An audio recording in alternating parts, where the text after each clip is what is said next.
Hello everyone, मैं अपने YouTube channel पे आप लोगों का स्वागत करती हूँ। और आज हम लोग वट सावित्री व्रत कथा के बारे में जानेंगे, उसके पूजा विधि और उसके महत्व के बारे में।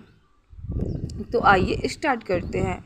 भगवान विष्णु को समर्पित जेठ मास में वट सावित्री व्रत महिलाओं के लिए खास माना जाता है। ये जो वट सावित्री का व्रत होता है महिलाओं के लिए खास माना जाता है और ये ज्येष्ठ मास में की जाती है।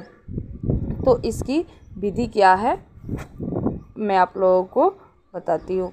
इसकी विधि होती है कि वट सावित्री व्रत में वट यानी बरगद के वृक्ष के साथ साथ सत्यवान सावित्री और यमराज की पूजा की जाती है। माना जाता है कि वट सावित्री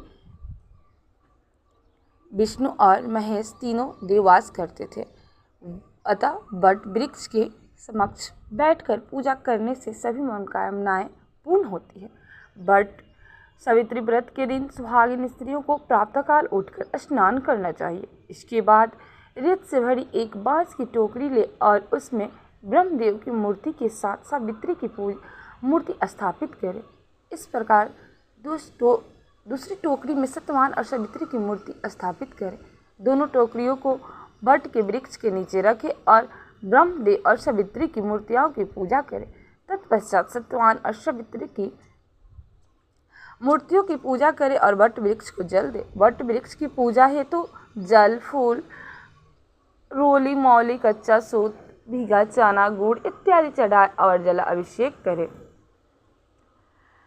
वट वृक्ष के तने के चारों ओर कच्चा धागा लपेटकर 3 बार परिक्रमा करें। इसके बाद स्त्रियों को वट वृक्ष व्रत की कथा सुनना चाहिए। कथा सुनने के बाद भीगे चने का बनाया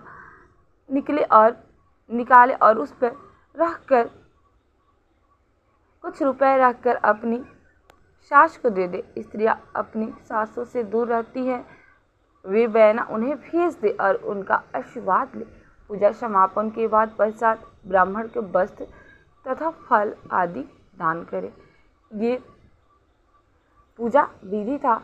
और वट सावित्री कथा और उसका महत्व क्या है, आइए अब मैं आप लोगों को बताती हूँ। वट सावित्री व्रत एक ऐसा व्रत है जिसमें हिंदू धर्म में आस्था रखने वाली स्त्रियां अपने पति की लंबी उम्र और संतान प्राप्ति की कामना करती है।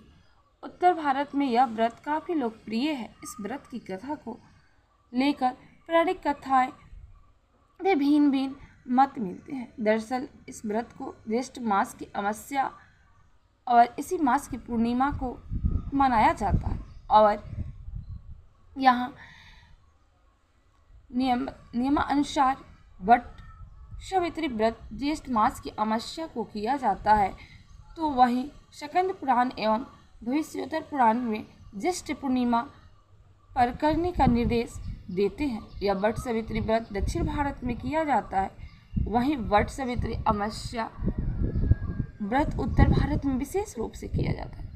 आइए जानते हैं वट सावित्री व्रत की कथा और इस पर्व का महत्व। इसका महत्व क्या है अब मैं आप लोगों को बताती हूँ। जैसे कि इसकी कथा से ज्ञात होता है कि यह पर्व हर परिस्थिति में अपने जीवन साथी का साथ देने का संदेश देता है। इससे ज्ञात होता है कि पतिव्रता स्त्री में कितनी ताकत होती है और यह यमराज से भी अपने पति के प्राण वापस ला सकती है। वही सास ससुर की सेवा और पत्नी की धर्म की सीख भी इस पर्व से मिलती है। मान्यता है कि इस दिन सौभाग्यवती स्त्रियां अपने पति की लंबी आयु, स्वस्थ और उन्नति और संतान प्राप्ति के लिए यह व्रत रखती है। वट सावित्री की व्रत कथा, अब मैं इस कथा के बारे में आप लोगों को बताती हूँ। वट सावित्री व्रत की यह कथा सत्यवान सावित्री के नाम से उत्तर भारत में विशेष रूप से प्रचलित है। कथा के अनुसार एक समय की बात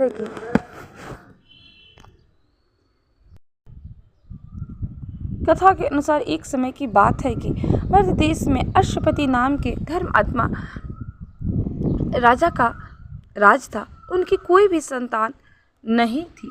राजा ने संतान हेतु यज्ञ करवाया।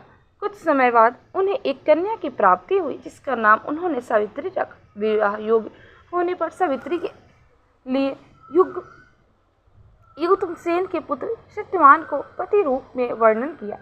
सत्यवान वैसे तो राजा का पुत्र था, लेकिन उसका राजपाट छीन गया था और वह अब बहुत ही दरिद्रता का जीवन जी रहे थे। उनके माता पिता भी आंखों की रोशनी चली गई थी। सत्यवान जंगल में लकड़ियां काट कर लाता और उन्हें बेचकर जैसे तैसे अपना गुजारा कर रहा था। तब सावित्री और सत्यवान के विवाह की बात चली तो नारद मुनि ने सावित्री के पिता राजा अश्वपति को बताया कि सत्यवान अल्प आयु है और विवाह के 1 वर्ष बाद ही उसकी मृत्यु हो जाएगी। हालांकि राजा अश्वपति सत्यवान की गरीबी को देखकर पहले ही चिंतित थे और सावित्री को समझाने की कोशिश में लगे थे। नारद की बात ने उन्हें और चिंता में डाल दी, लेकिन सावित्री ने एक न सुनी और अपने निर्णय पर अडिग रही। अतः सावित्री और सत्यवान का विवाह हो गया।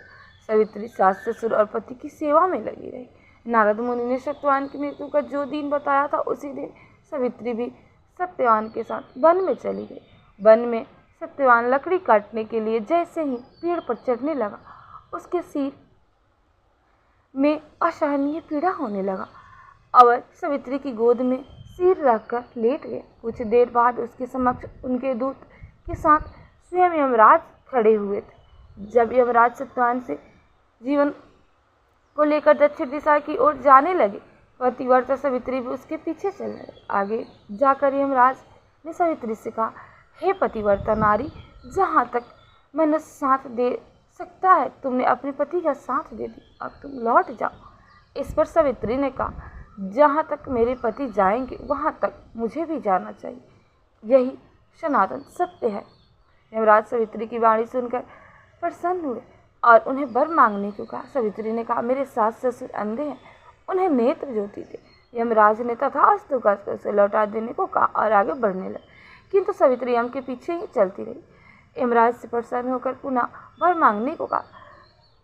सावित्री ने वर मांगा, मेरे ससुर का खोया हुआ राज उन्हें वापस मिले। यमराज ने तथास्तु कहकर पुनः उसे लौट जाने को कहा, परंतु सावित्री अपनी बात पर अटिल रही और वापस नहीं गई। सावित्री की पति भक्ति देखकर यमराज पिघल गए और उन्हें सावित्री से एक और वर मांगने के लिए।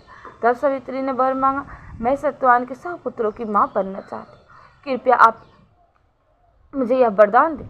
सावित्री की पति भक्ति से प्रसन्न होकर अंतिम वरदान को देते हुए यमराज ने सत्यवान की जीवन को वशा से मुक्त कर दिया और अदृश्य हो गए। सावित्री उसी वट के पास गई तो उसने पाया कि वट वृक्ष के नीचे पड़े सत्यवान के मृत शरीर में जीव का संचार हो रहा है। कुछ देर में सत्यवान उठकर बैठ गया। उधर सत्यवान के माता पिता भी आंखें ठीक हो गई और खोया हुआ राजपाट मिल गया।